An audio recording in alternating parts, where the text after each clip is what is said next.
Hey everyone, and welcome back to MoniGrid Tech Talk. Today we're going to be talking about soils, how to find what we call competent soil. So solid soil that's very firm and that won't compress under pressure. First step in identifying competent soil is actually by feel. So as you start digging, as you start putting your shovel through the ground, you're going to see that it goes in fairly easily at the beginning. That's the top dressing or the top soil, and the vegetation lives in that top area of the soil. So as I keep pushing my shovel, now I've got a lot more resistance. I've got to put the full weight of my body in there and more in order for the shovel to keep digging into the ground. Now the depth at which your competent soil sit will vary throughout the cemetery. It might sit at 8 inches here where we're doing the dig, and 200 yards away it might be at 12 inches or more. So you want to make sure that you keep digging until you feel that resistance. So I'm going to go ahead and cut the rest of this hole and see what we're dealing with. All right, so I've cut the edges out all around the grid. Got a few. Now I'm going to take the grass off.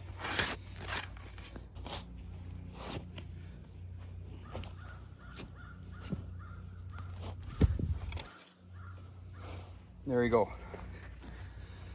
So you can see the topsoil here. So I'm going to take that away. What you want to notice too as you're digging is you're going to find that the color of the soil actually changes. As you can see, the topsoil there is nice and dark, and as I get to the competent soil is more of a light brown, almost sandy looking color. So to give you a better example of how the soil conditions can change from one area to the next, I've dug a second hole, maybe 6 feet away, just here. And as you'll notice with this hole, the competent soil, I didn't reach it until I was well into the ground at about, I'd say 13 inches. So there's a lot more vegetation in this area. There was a lot more backfill in this area. So that just goes to show that within 6 feet of distance, my other hole's right there, you know, within about 6-7 feet, my competent soil sits at about 6-7 inches deeper than the other. All right, so we want to remember that competent soils may vary from area to area, and it doesn't have to be very far away or at another location. It could be very close. So a great way to identify that soil is simply by using your hands.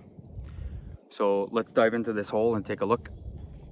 With your hand, you can push on that soil with your fist.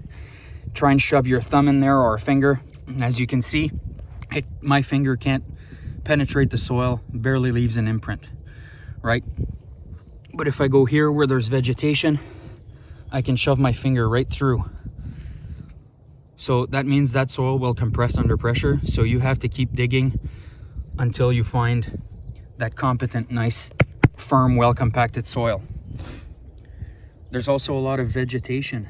If you find vegetation like this, roots from trees or grass, you're going to want to take those out, because if they decompose, they will turn into topsoil, and it's just going to crumble underneath the monument.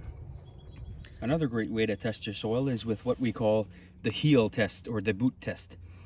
And it's literally how it sounds. You want to take your foot and you want to press down on the soil and try and dig your heel in there. And if you can't penetrate the soil easily, if your foot or your heel doesn't sink into that soil, then you've found a good, competent, solid, well-compacted soil that will support the monument that you're putting on it. So that was the episode on competent soil. It's as simple as that. If you have any questions, give me a shout.